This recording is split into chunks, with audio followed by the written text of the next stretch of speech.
नमस्कार। पॉलिटिक्स में आप सबों का स्वागत है। और आज हम पॉलिटिक्स में बात राहुल की उस पॉलिटिक्स की कर रहे हैं जिस पॉलिटिक्स के सहारे आप कह सकते हैं कि राहुल दशकों संघर्ष के बाद आज पहली बार जिस कॉन्फिडेंस में वो लवरेज दिख रहा है मोदी और शाह के लिए आने वाले समय में सत्ता और सियासत में बने रहने को लेकर सवाल खड़े होने लगे तो कोई बड़ी बात नहीं होगी।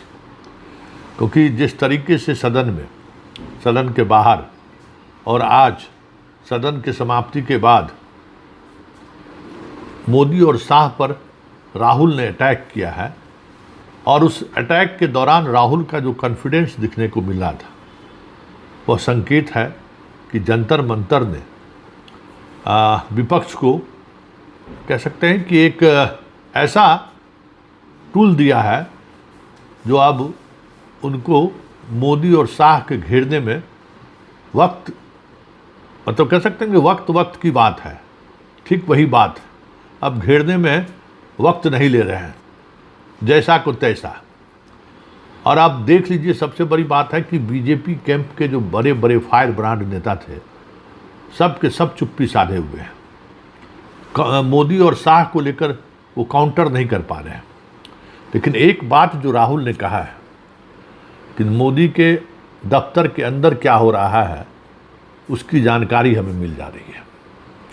और शाह और मोदी के बीच के रिश्तों को लेकर उन्होंने जो एक इशारों में जो बात कही है उस इशारों को कुछ दिन पहले हमने अपनी रिपोर्ट में भी दिखाने की कोशिश की है कि किस तरीके से सम्राट की घेराबंदी हो रही है, किस तरीके से मोहन यादव की घेराबंदी हो रही है, किस तरीके से धर्मेंद्र प्रधान को जाना पड़ा, किस तरीके से भूपेंद्र यादव के दफ्तर में छापेमारी हुई। मतलब ये सब कुछ संयोग नहीं है जो देश में चल रहा है। फिर यूपी की बात हमने की थी, किस तरीके से चिराग, जदयू और मुकेश सहनी को वहाँ आजमाइश करने के लिए भेजा जा रहा है। मतलब उस लेवल पर जो पॉलिटिक्स हो रही है ना, आज राहुल उसी पॉलिटिक्स की तरफ इशारा किया है। और राहुल के कॉन्फिडेंस की एक बड़ी वजह यह भी है कि बीजेपी के अंदर अब बीजेपी के लोग ही आपस में लड़ने लगे हैं, एक दूसरे को पटकन ही देने लगे हैं। और जो बात कही जा रही है कि 2027 के चुनाव, राष्ट्रपति चुनाव के समय मोदी इस्तीफा दे और शाह प्रधानमंत्री बने, ये जो खबरें आ रही हैं इस तरीके का, उस खबरों की तरफ आज राहुल ने संकेत तो दिया है।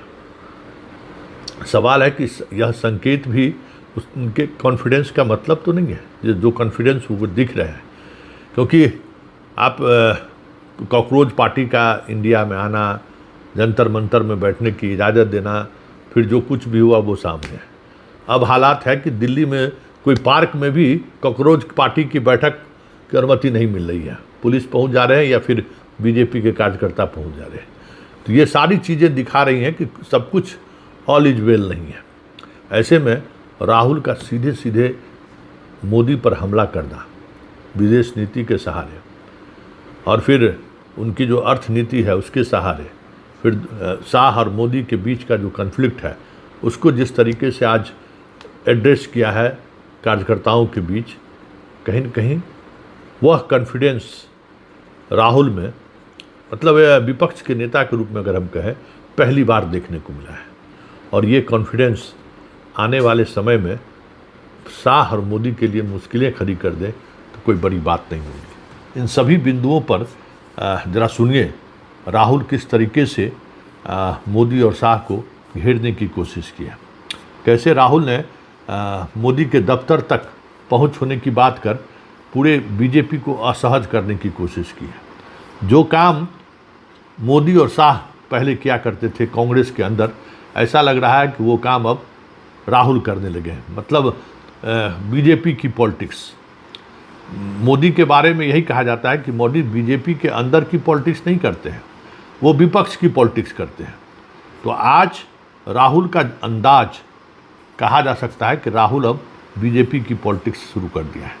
बीजेपी के अंदर का जो वो कन्फ्लिक्ट है, उस कन्फ्लिक्ट को जिस मजबूती से आज उन्होंने रखा है, जो अभी मीडिया संकेत में कहीं एक छोटे से कोने पर छाप दिया करता था, आज राहुल ने उसको एक बड़ा स्पेस दे दिया। वैसे सिर्फ इसी बात को लेकर नहीं, आज मीडिया पर भी जिस तरीके से अटैक किया है, पूरा मीडिया बैकफुट पर है।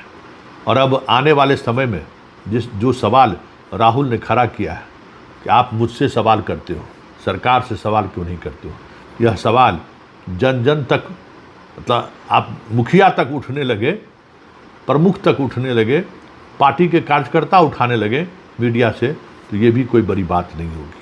तो राहुल ने सदन के सत्र के दौरान जंतर मंतर के परिणाम से, अगर कह सकते हैं कि राजनीतिक तौर पर अगर किसी का कॉन्फिडेंस या राजनीतिक तौर पर जिसकी ताकत दिखी है तो वो राहुल गांधी है।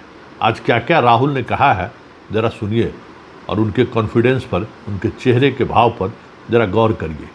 कह सकते हैं कि 2029 से पहले बीजेपी के अंदर जो खींचतान चल रही है और राहुल जिस कॉन्फिडेंस के साथ मोदी और शाह पर अटैक कर रहा है, 2027 के बाद पूरी बीजेपी का शक्ल बदल जाए तो कोई बड़ी बात नहीं है। ये इनका पता नहीं कहां से इनके दिमाग में घुस गया। अब अजीब चीजें घुस जाती है, बट इनके माइंड में घुस गया कि फॉरेन पॉलिसी इज दिस।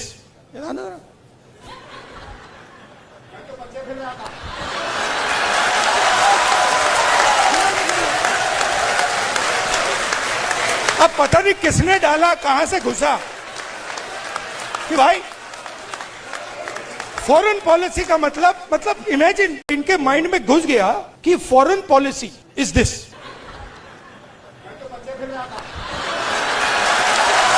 पता नहीं कहां से घुस गया कि फॉरेन पॉलिसी का मतलब नेताओं से गले लगना।